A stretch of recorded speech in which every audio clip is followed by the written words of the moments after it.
Irmãos, abram suas Bíblias comigo. Abram suas Bíblias comigo em Romanos, capítulo 1. Romanos, capítulo 1, nós vamos ler do verso 16 até o verso 32.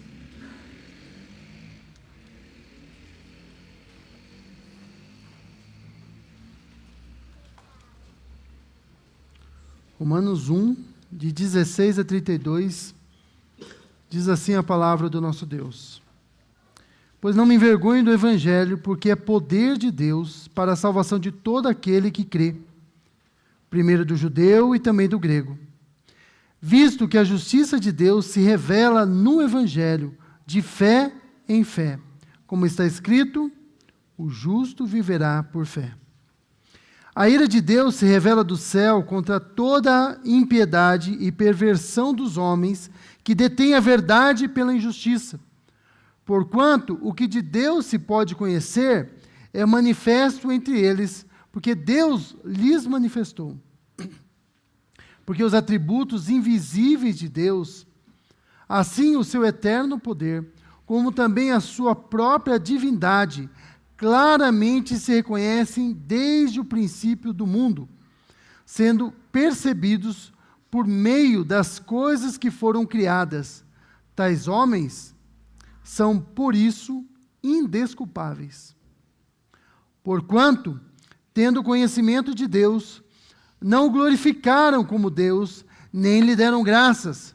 Antes, se tornaram nulos em seus próprios raciocínios, obscurecendo-se-lhes o coração insensato. Inculcando-se por sábios, tornaram-se loucos, e mudaram a glória do Deus incorruptível, em semelhança da imagem de homem. Mudaram a glória do Deus incorruptível, em semelhança da imagem de homem corruptível, bem como de aves, quadrúpedes e répteis. Por isso, Deus entregou tais homens à imundícia, pela concupiscência de seu próprio coração, para desonrarem o seu corpo entre si, pois eles mudaram a verdade de Deus em mentira, adorando e servindo a criatura em lugar do Criador, o qual é bendito eternamente. Amém. Por causa disso, entregou Deus a paixões infames, porque até as mulheres mudaram o modo natural de suas relações íntimas por outro, contrário à natureza. Semelhantemente, os homens também, deixando o contato natural da mulher, se inflamaram mutuamente em sua sensualidade, cometendo torpeza, homem com homens, e recebendo em si mesmos a merecida punição do seu erro.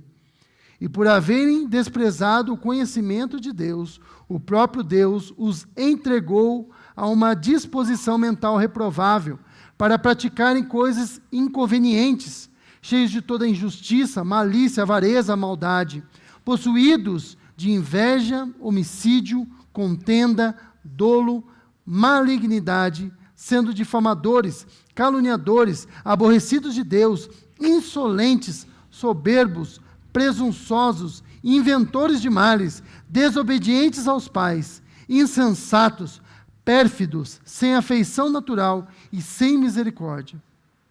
Ora, conhecendo eles a sentença de Deus, de que são passíveis de morte os que tais coisas praticam, não somente as fazem, como também aprovam os que assim procedem. Até aqui, a palavra do nosso Deus. Você já se perguntou por que você precisa do Evangelho?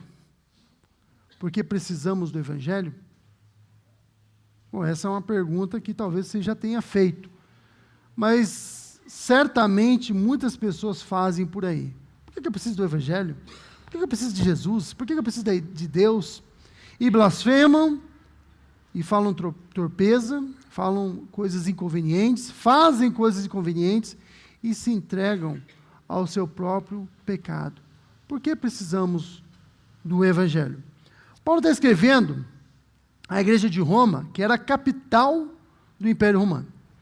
Ele está escrevendo a essa igreja, tratando do que é o Evangelho. Por que Paulo está fazendo isso? Paulo tem planos. Ele quer levar o evangelho até a Espanha. E ele precisa que a igreja de Roma contribua, auxilie ele nessa empreitada, nesse trabalho missionário. Para isso, o que Paulo faz? Ele escreve para a igreja de Roma, falando qual o evangelho ele vai pregar naquela cidade. Qual é o evangelho que ele prega? Os crentes de Roma não conheciam Paulo. Um ou outro talvez tivesse encontrado com Paulo. E havia muita informação desencontrada. Se você acha que não, leia as cartas de Coríntios. Vocês vão ver como uma coisa era desencontrada a respeito dele.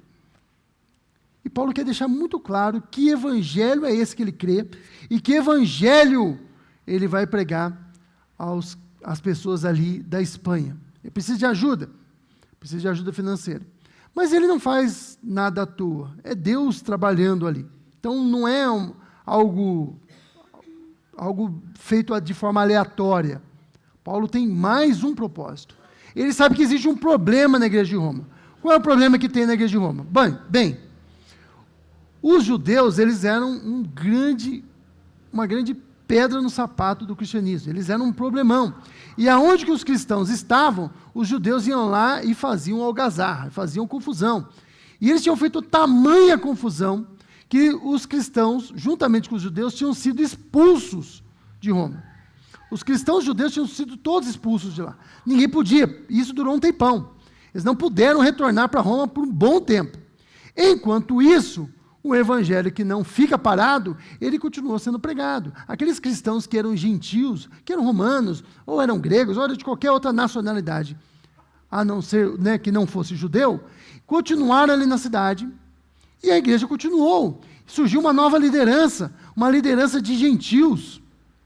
E quando foi permitido aos aos judeus cristãos, que retornassem, veja a diferença, judeu e judeu cristão, tá? Os judeus cristãos puderam retornar à cidade, eles chegaram lá e encontraram uma igreja estabelecida. Uma igreja de gentios, haviam pastores gentios, presbíteros gentios, diáconos gentios, e agora aquela antiga liderança da igreja de Roma já não tem mais lugar, não tem mais espaço para eles. E isso, lógico, os cristãos judeus que foram expulsos de Roma e puderam retornar, eles não vão aceitar isso muito bem. Eles vão se ressentir disso. E Paulo vai tratar, durante essa carta, de deixar bem claro qual é a função de cada um. Os judeus achavam que tinham mais direito. Afinal de contas, Jesus era judeu. E Paulo vai deixar bem claro, olha, não há vantagem nenhuma, além de que vocês já tiveram todo o Antigo Testamento e o Cristo. Acabou aí a vantagem de vocês. O restante, de que vocês imaginam ter alguma vantagem, não é nada. Se vocês não crerem em Jesus, vocês estão perdidos. Pois bem, mas aqui nesse capítulo 1, nós temos Paulo tratando do que é o Evangelho. O que o Evangelho é. E para tratar do Evangelho, para dizer da boa notícia, você precisa dizer a má notícia. Por que você precisa de uma boa notícia? Porque Evangelion é boa notícia. Tá? Para que você precise de uma boa notícia, é preciso que exista uma má notícia. E que má notícia é essa? Paulo começa. Por que precisamos do Evangelho? Porque a ira de Deus, versículo 18, a ira de Deus se revela do céu contra toda impiedade e perversão dos homens. Vocês precisam do Evangelho porque Deus está irado com vocês. Deus está irado com toda a humanidade. Deus está irado, estava irado, inclusive conosco que estamos aqui. Originalmente, nós éramos filhos da ira. Nós amávamos o pecado. Nós gostávamos mesmo, e ainda eu arrisco a dizer, e eu estou certo no que eu vou dizer, que a gente ainda gosta do pecado. Que a gente gosta mesmo é de pecar. É uma luta contra a nossa natureza pecaminosa, fazer o que é certo. Fazer o que a gente não quer fazer, ou melhor, cometer o pecado, é o mais fácil. Se não fosse tão fácil cometer pecado, se não fosse aquilo que nós gostamos de fazer, era fácil ser salvo. Porque eu nem gosto mesmo de pecar, então para mim é tranquilo. Mas a mensagem de Paulo, olha, vocês precisam do evangelho porque Deus está irado contra vocês. Deus está com uma ira santa para ser derramada contra vocês. A ira de Deus, olha o que diz Paulo aqui, a ira de Deus se revela do céu contra quem? Contra toda impiedade e perversão dos homens. Os homens são ímpios, eles são perversos, eles são pervertidos. Eles detêm a verdade. A expressão detém aqui, eu vou até sair do lado aqui para vocês poderem entender. A palavra ali, detém, é a palavra que é utilizada. Imagine você pega uma mola e você pressiona essa mola. Quando você soltar essa mola, o que a mola faz? Ela volta, ela dá até um pulo, né? Porque ela vai voltar para a condição natural dela. Mas enquanto você está fazendo força ali, segurando a mola, você precisa pressionar. A ideia que Paulo está dando, olha, vocês detêm, vocês pressionam, vocês sabem a verdade, está dentro de vocês, Deus colocou a verdade em vocês, vocês são criaturas de Deus, vocês foram criados por Ele, e Ele colocou algo dentro de vocês, que Calvino, ele vai dizer que é a imagem de Deus, a semente da religião. Vocês têm a necessidade de Deus, por isso todo ser humano, ele adora alguma coisa. Todo mundo adora alguma coisa. E aí o ateu, ele adora também, ele adora a si mesmo. Na verdade, a Bíblia diz que os ídolos da nação são o quê? Eles não passam de vaidade. Na verdade, todos os ídolos, as falsas divindades, porque não existe outro Deus, né? Falsos deuses, as falsas divindades que tem por aí, eles nada mais são de que tentativas de você manipular aquilo que é além da sua compreensão, para que ela possa fazer o que você quer. Nas outras religiões, as pessoas tentam manipular a divindade. Tentam fazer com que ela faça o que... Ela está sempre com ira. Essa ideia de que a divindade sempre está brava com a gente. Ela é comum em toda a religião. É parte da semente de Deus que Deus colocou em nós. Mas a divindade está irada. E nas outras religiões, o que eles tentam fazer? Eles tentam, de alguma forma, manipular a divindade. Mas o nosso Deus não é assim. Você não consegue manipular Deus. Não o verdadeiro Deus. Quando você pensa que você está manipulando Deus, coitado de você. Você está cumprindo os propósitos dele. Deus está irado. Por quê? Ele está irado contra toda impiedade, porque vocês são ímpios, porque vocês são pervertidos e porque vocês detêm a verdade pela injustiça. Lá no fundo, todo mundo sabe. Ele pode não ter a compreensão plena que a palavra de Deus apresenta. Ele pode não ter uma compreensão teológica, mas ele sabe que existe uma divindade e ele tem medo. Eu vi algumas pessoas, às vezes, falando assim, não, eu não acredito em Deus não, mas eu tenho medo do diabo. Pelo amor de Deus. De onde você tirou essa ideia de diabo? Eles não sabem, da Bíblia. Ah, mas outras religiões têm o seu Deus do mal lá, mas tudo, irmãos, é porque no fundo, nós descendemos do mesmo homem. E o rompimento ali no Éden foi tão grande que a gente continua órfão. Nós precisamos de Deus. E quando nós não enchemos o nosso coração, o nosso vazio de Deus, nós tentamos preencher com qualquer outra coisa, com outra divindade, com prazeres, com lascívia. Tem criança aqui, então vou usar um termo mais complicado. Com lascívia, com drogas, com bebidas, com prazeres, com jogatina, com dinheiro, com todas as outras coisas. Mas nada disso, isso é nada. E nada disso que eu mencionei aqui pode preencher o vazio que só Deus pode preencher. Detém a verdade pela injustiça. Porquanto o que de Deus se pode conhecer, se você tinha alguma dúvida, que eles detêm a verdade pela injustiça, que eles têm algum conhecimento de Deus, que eles têm lá no fundo um conhecimento de Deus, Paulo acaba com essa dúvida. Porquanto o que de Deus se pode conhecer é manifesto entre eles, porque Deus o manifestou. Eles conseguem compreender que Deus é o Criador. Eles conseguem compreender que Deus está bravo com a gente. Eles conseguem compreender que tem coisas que a gente faz que não agrada a Deus. Mas eles amam mais o seu pecado. Então o que eles fazem? Eles tentam esquecer de Deus. Eles tentam tirar a imagem de Deus. Eles querem silenciar, eles não querem que mais falem a respeito de Deus. E eles ficam com raiva de Deus. E ficam com raiva de você. Sabe por quê? Porque eu e você somos um lembrete o tempo todo. Porque nós existimos. Porque nós falamos de Deus. Nós somos um lembrete o tempo todo que existe um Deus santo. E esse Deus um dia vai castigar o pecador. E eles nos odeiam por isso. Porque os atributos invisíveis de Deus, versículo 20, assim como o seu eterno poder, como também sua própria divindade, claramente se reconhecem desde o princípio do mundo, sendo percebidos por meio das coisas que foram criadas. Tais homens são, por isso, indesculpáveis. Não há desculpa. Eles sabem que Deus, eles olham para o céu e falam, alguém criou isso. Eu já contei essa história para vocês, vou contar de novo, vocês estão cansados de ouvir. Eu me lembro quando eu era criança, e minha mãe com muita paciência, e eu era irritante.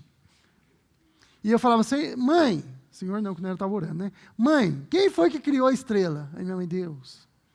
E a árvore? Deus. E a lua? Deus. E o carro? E minha mãe falava assim, Deus deu inteligência para o homem criar o carro. Ah, tá. Mas você pensa que isso acontecia só uma vez? Eu fiz essa pergunta milhares de vezes para minha mãe. E de vez em quando ela se irritava, falava, chega dessa história. Porque quando nós olhamos, irmãos, para a magnitude, para a imensidão do universo, não há como nós dizermos isso aí surgiu por acaso. Porque as coisas não surgem por acaso. Você não olha para esse púlpito aqui, que é a coisa mais simples, é madeira e prego. Madeira e parafuso. E você olha e fala assim, nossa, deve ter caído uma árvore ali e surgiu esse púlpito, olha que coisa.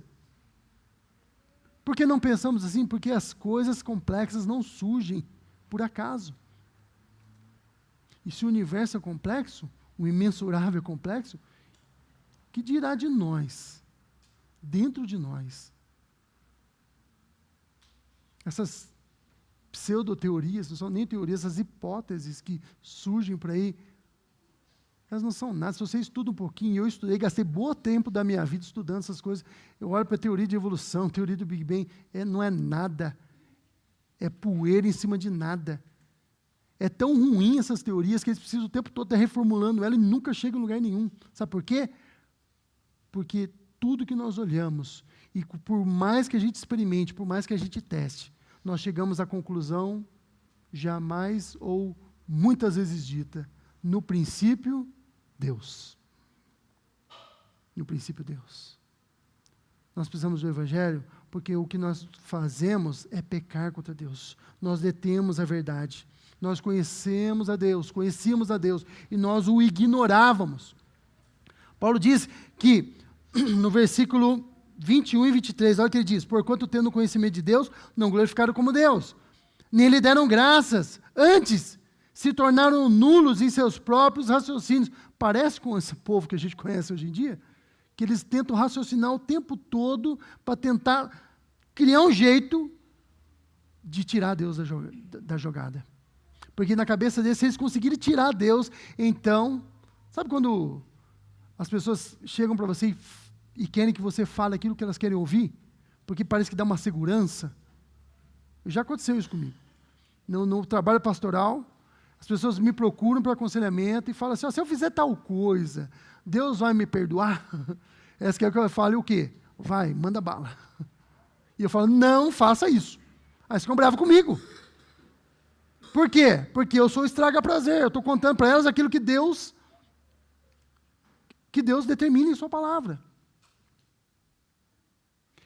Eles não glorificaram a Deus, nem lhe deram graças, antes se tornando nulos em seus próprios raciocínios, obscurecendo-se-lhes o coração insensato. Eles pecaram e seguraram e reteram até que a sua consciência fique cauterizada. Sabe o que é cauterizar, né? Você pode fazer isso de diversas maneiras, mas é quando você machuca uma parte do seu corpo e você machucou tanto que ela forma uma casca grossa ali, né? Um couro ali, e aquilo ali fica insensível. Vocês cauterizaram, vocês se tornaram insensíveis.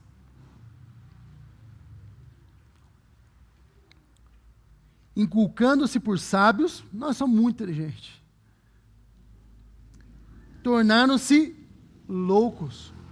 Não, tentar negar a Deus é como um prisioneiro que quer esconder o sol escrevendo escuridão na sua cela.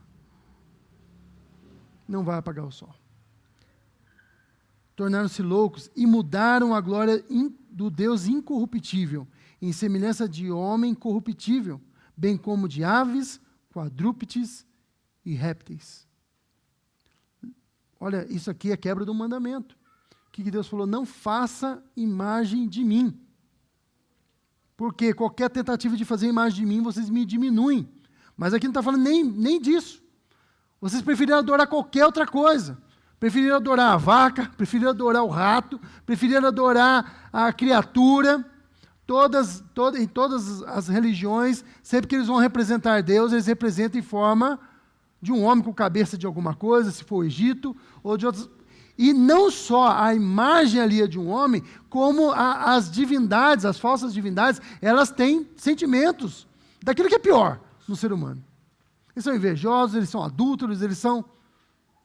Eu lembro que eu dava aula de história, e eu explicando para meus alunos, né, a questão dos Zeus, né, ele vinha e ele enganava a mulher, e ele copulava com ela, e nascia um filho, aí vinham os semideuses.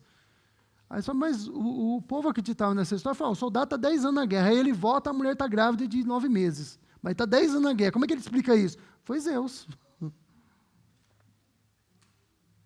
Foi Odin, colocava a culpa, não vai fazer nada, nem é Deus de verdade. Eles preferiram adorar qualquer outra coisa, porque o Deus, irmãos, da Bíblia é um Deus totalmente diferente, é um ser totalmente outro, é um Deus que é santo, é um Deus que não tem forma, Ele é Espírito. É por isso que aqueles que o adoram devem adorá-lo em Espírito e em verdade. Jesus disse isso, Deus é Espírito, e importa que aqueles que o adorem em Espírito e em verdade. Nós precisamos do Evangelho, porque Deus está irado contra nós. Nós precisamos do Evangelho, que Ele está irado contra nós, porque nós não quisemos adorá-lo. Nós resistimos à verdade pela injustiça. A força que segura a verdade é a nossa injustiça. Nós precisamos do Evangelho, porque nós preferimos adorar qualquer outra coisa, nomear qualquer outra divindade, menos adorar o Deus verdadeiro, porque o Deus verdadeiro requer santidade.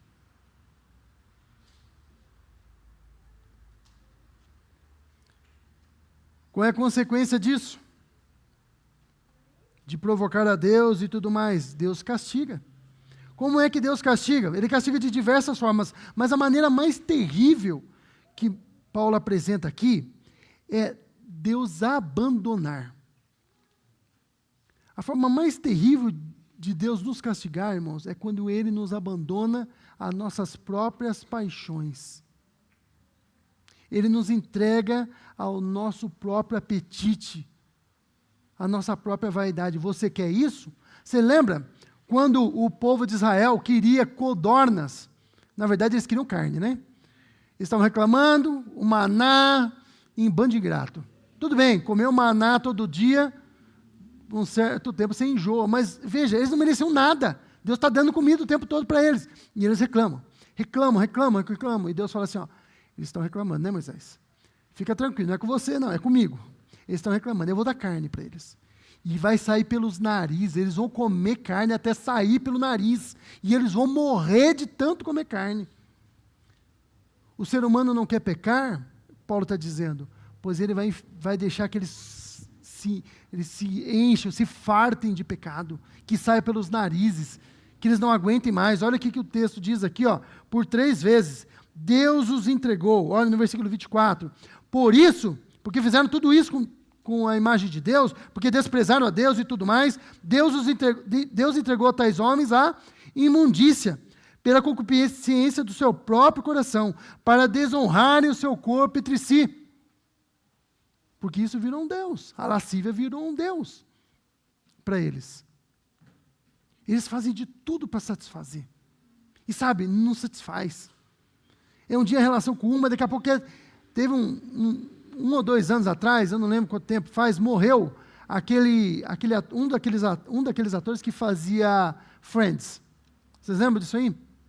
Quando eu vi um pouco, deu nojo da história do cara. Ele tinha tido relação com dezenas de mulheres. Por quê? Porque não satisfaz. E ele quer mais, ele quer mais, ele quer mais. Quando não dá no hétero, vai no homo. Quando não dá, vai com animais. E eles vão se enfiando nas suas imundícias. Deus os entregou às suas paixões. Depois, vai dizer de novo, no versículo 26. Por causa disso, Deus entregou, no versículo 24, né? Tais homens à imundícia, depois no versículo 26. Por causa disso, os entregou Deus às paixões infames. Depois, no versículo 28, e por haverem desprezado o conhecimento de Deus, o próprio Deus os entregou uma disposição mental reprovável para praticarem pecados. Nossa, Deus faz isso? Faz. Ele fez no passado e Ele continua fazendo hoje. Entregou essas pessoas ao seu próprio coração. Tem um livro, Peregrino. É lá mesmo, é de verdade. O cristão está na casa do intérprete e ele vê um homem enjaulado. É muito bom para dar ilustração o livro do Peregrino. Leia, vocês vão ver, é surpreendente. Eu já convenci aqui umas 10 pessoas a ler. Quando todo mundo tiver lido, aí eu falo da Peregrina. Mas vamos lá, tem a Peregrina ainda. Ele está preso numa jaula, ele é um professor, e aí o intérprete, que é o Espírito Santo, fala para ele, né? Por que o cristão pergunta para o intérprete, por que ele está ali, por que ele não sai? E aí o intérprete pergunta para ele. E aí o cara enjaulado, ele fala, eu sabia, eu tinha o conhecimento de Deus. Ele vai falar esse texto aqui, com outras palavras, eu tinha o conhecimento de Deus, mas eu soltei as rédeas do meu coração. Eu fechei o meu coração para Deus, e eu soltei as rédeas do meu coração, e fiz o que eu queria. Eu fiz o que me dava vontade, e agora eu não consigo voltar-me para Deus. Aquele homem lá, enjaulado, na casa do intérprete, no livro Peregrino, ele era como nós estávamos, todos nós. Cada um de nós, como ovelhas sem pastor, desviávamos para o nosso próprio caminho. Estávamos espalhados, andando perdidos, sem rumo, sem direção, indo, na verdade, numa única direção, perdido e andando zigue-zagueando pelo mundo, mas indo em direção a passos largos ao inferno. Cheios de toda injustiça, versículo 29, malícia, avareza, maldade, tudo aqui, coisas do nosso currículo. Se fosse colocar um currículo espiritual, ia estar aqui. Cheio de toda injustiça, cheio de toda malícia, de avareza, maldade, possuído de inveja. Eu não sou assim não, é. Sabe por quê? Porque o 10º mandamento diz o quê? Não cobiçarás. E o 9º fruto do Espírito é o quê? Domínio próprio. Porque nós cobiçamos mesmo. Somos invejosos.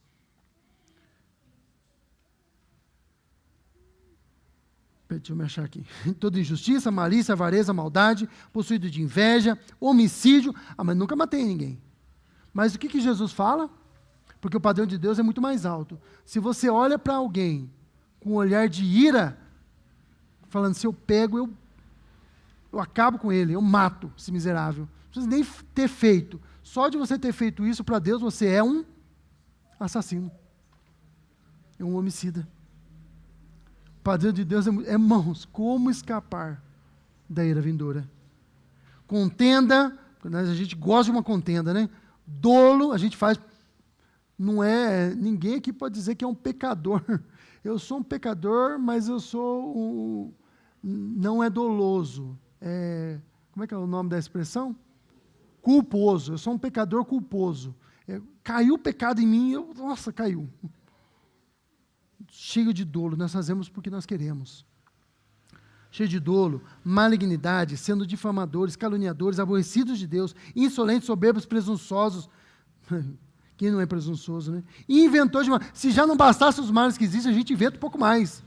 Sabe quando a pessoa chega no fundo do poço? Você já encontrou gente assim? Ela chegou no fundo do poço, fala, o cara está no fundo do poço, mas parece que ele cava mais, e ele vai mais fundo. Inventores de males. Desobedientes aos pais, insensatos. Olha, quem nunca desobedeceu o pai? Confessa o seu pecado, você desobedeceu, sim, desonrou. Insensato, pérfido, sem afeição natural e sem misericórdia. Ora, porque é pior, conhecendo eles a sentença de Deus, que está lá no coração nosso, de todo ser humano, de que são passíveis de morte que tais coisas praticam, mesmo assim, porque estão sufocando a verdade pela injustiça. Não somente o fazem, mas também aprovam os que assim consentem. Faz e ainda ficam felizes quando os outros fazem também.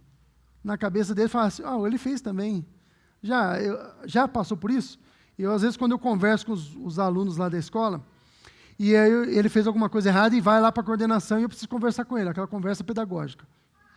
Uma conversa dura. E eu falo, por que você fez? Mas o outro também fez. Quer dizer, se o outro fez, beleza.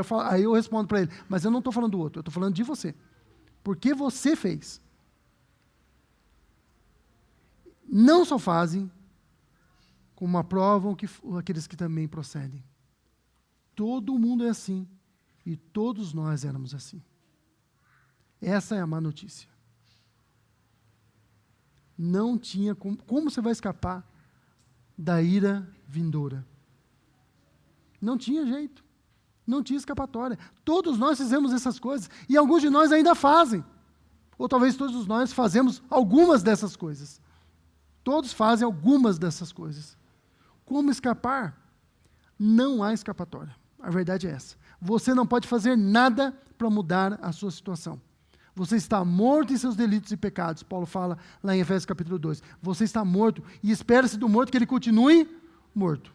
Se você passar no cemitério e ver um morto aquele lá, saindo da tumba e pulando o muro, o que você faz? Irmão, você pode ser crente que for, você sai correndo. Você só vai conseguir pensar que, isso não está certo, isso não pode estar acontecendo. Depois que você estiver uns 2 quilômetros longe do cara e olhar para trás, ele não está mais atrás de você, você para e fala assim, eu sou cristão, isso não pode estar acontecendo. Essa era a nossa situação. Quando Jesus falou que era mais fácil um camelo passar pelo fundo de uma agulha do que um rico entrar no reino de Deus, o que os discípulos disseram? Quem é que pode se salvar? A verdade é, ninguém. Mas aí Jesus continua. Mas aquilo que era impossível para o homem, é possível para Deus. Irmãos, todos nós estamos perdidos. Esse aqui é todos os pontinhos lá do nosso currículo. Mas Deus, sendo rico em misericórdia, por causa do seu grande amor com que nos amou, estando nós mortos em nossos delitos e pecados, Ele nos deu vida. Irmãos, no momento certo, na plenitude do tempo. A plenitude é, imagina um copo cheio, e aí você coloca ele e ele forma aquela pleura, né? Na plenitude, não tem mais tempo para nada, é o tempo certinho. Na plenitude dos tempos, Deus enviou o seu Filho Jesus Cristo, e Ele viveu a nossa vida, morreu a nossa morte, para que nós vivêssemos a vida dele. Ele nunca pecou. Ele cumpriu toda a justiça. Ele sofreu aquilo que nós merecíamos. A ira de Deus foi derramada sobre ele. Ele bebeu todo o cálice da ira de Deus. Ele bebeu sozinho. O cálice da ira de Deus que deveria ser derramado e bebido por nós. Ele fez isso, ele deu a vida para salvar a muitos. Não todos, mas a muitos. Jesus morreu em nosso lugar. Ele pagou a dívida que era nossa. E o que nós devemos fazer agora? Nós devemos crer. Nós não conseguimos sozinho. Nem isso a gente consegue fazer. Então Deus produz em nós, Ele produz em nós fé. Porque pela graça somos salvos por mediante a fé. Isto não vem de vós, nem a salvação pela graça, nem a fé. Isto aí, o touta, ele tem, que é o pronome que está ali, pronome relativo, neutro, no grego, ele tem a capacidade de unir duas coisas diferentes. A graça e a fé. Porque pela graça sois salvos mediante a fé. Nem a graça e nem a fé é de vocês, mas é dom de Deus. Ele colocou em nosso coração. E agora nós que éramos inimigos dele, que estavam com o braço fechado, com o punho cerrado em direção a ele, nós agora estamos em paz. Ele, Jesus, fez a paz. E agora nós estamos em paz com Deus. E agora nós que merecíamos a ira, nós agora temos a certeza de que nós estamos perdoados por Deus, justificados. A doutrina da justificação explica que a justificação é um ato, ele não é um processo, ele acontece imediatamente. Deus, ele nos muda a nossa natureza, faz de nós nova criatura. Nós que éramos pecadores, agora nós passamos a ser redimidos, filhos de Deus. E ele olha para nós e nos declara justos. Ele não fez isso porque ele é bonzinho. Ele não fez isso, olha, eu estou a fim de salvar e vou justificar todo mundo. Não, para que nós fôssemos justificados, Jesus precisou morrer. A ira de Deus foi derramada sobre ele. Ele tomou todo o cálice da ira. Foi preciso que ele fosse esmagado. Isaías, no capítulo 53, ele fala disso. Quem deu crédito à nossa pregação? E aqui se manifestou o braço forte do Senhor, pois foi subindo como renovo perante ele, e como raiz de uma terra seca, não tinha parecer nem formosura. E olhando nós para ele, nenhuma beleza víamos para que o desejássemos, mas Deus fez cair sobre ele o pecado, o castigo de nós todos. Ele sofreu o castigo que era nosso. Ele suportou, ele morreu, ele ressuscitou. E agora nós somos salvos. Por isso nós estamos aqui. Por isso nós podemos participar da ceia. Por isso que nós podemos adorar a Deus aqui, em espírito e em verdade. Por isso que nós somos o povo mais feliz do mundo. Porque a nossa felicidade não está nas coisas desta terra, desse mundo. Mas a nossa felicidade está em Cristo. Está guardada com Ele no céu. À destra de Deus. Por isso que Paulo diz aqui, ó, e então ele diz, é por isso que eu não posso me envergonhar do Evangelho. Ele diz primeiro isso, né? Mas eu precisava dizer toda a má notícia para explicar para vocês o comecinho aqui, do versículo 16 e 17. Por isso que Paulo não se envergonhava do Evangelho. Por isso que você não pode se envergonhar do Evangelho. Como que você vai ter vergonha de Cristo? Como que você vai se envergonhar dele quando os seus amigos estiverem falando coisas blasfêmias e outras coisas? Como não se posicionar como um cristão? Olha o que ele fez por nós. Nós merecíamos a ira, nós merecíamos o inferno. Nós íamos viver em pecado aqui, nos destruindo. E depois da morte ainda iríamos para o inferno. Uma vida miserável. E depois da morte ainda o inferno. Por isso não me envergonho do Evangelho, porque ele é o poder de Deus. Paul Washer, ele diz uma coisa interessante, que o poder de Deus para a salvação, ele é maior do que o poder de criação, porque quando Deus criou o universo, ele criou ex nihilo, do nada. Mas quando ele nos salva, ele pega a nossa vida caótica e ele organiza. Ele restaura. Porque é poder de Deus. Irmãos, o poder de Deus foi manifestado na nossa salvação. Para a salvação de todo aquele que crê.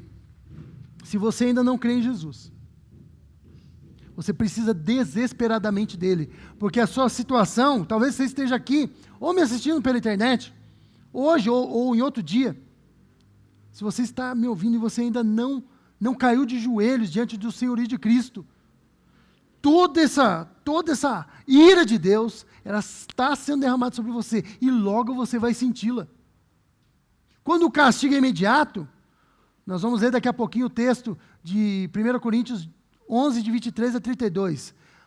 Lá nesse texto, Paulo fala, quando somos julgados, somos disciplinados pelo Senhor para não sermos condenados com o mundo. Quando Deus nos disciplina e nos castiga, é só para que nós nos arrependamos. Mas quando Ele abandona você, então você está perdido. Você está perdido mesmo. Você acha que está tudo bem.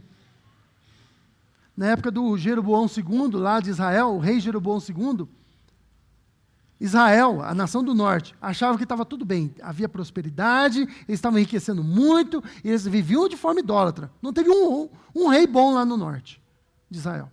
E eles achavam que estava tudo tranquilo. Por quê? Nós estamos adorando um monte de Deus, mas ainda estamos sendo abençoados, está tudo certo. E veio sobre eles repentina destruição. A Síria veio e acabou com o norte. Não sobrou nada.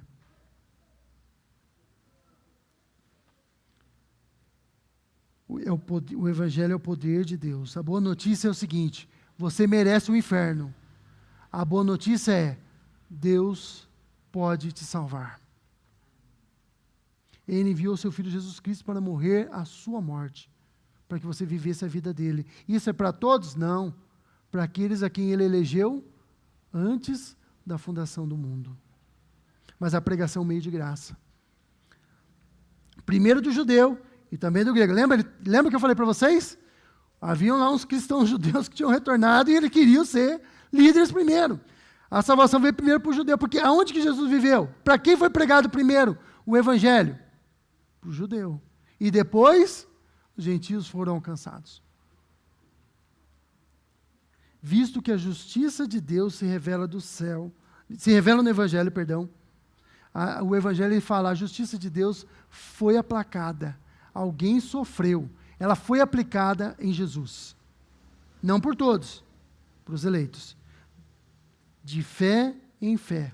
Como está escrito, o justo viverá por fé. Você viu alguma dessas coisas acontecendo? Você viu Jesus morrendo? Você viu ele ressuscitando? Você viu ele lá na ilha de Patmos aparecendo para João? Você viu alguma dessas coisas? Não vimos nada disso.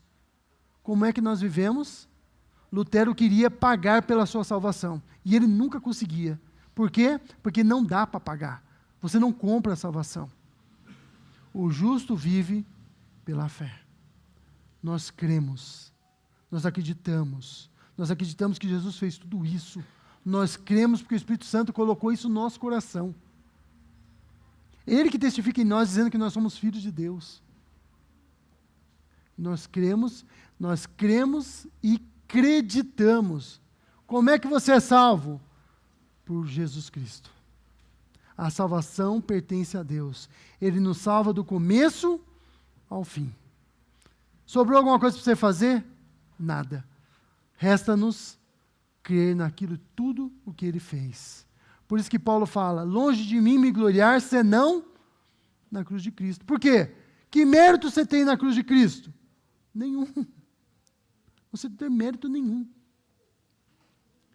Uma vez, um kardecista falou para um amigo meu, não, eu entendo tudo isso do Evangelho, meu amigo estava evangelizando ele, entendo tudo isso do Evangelho, mas eu tenho que pagar. Então você vai perder. Porque se sobrar um pouquinho só para você pagar, você não tem dinheiro. Você não tem justiça própria.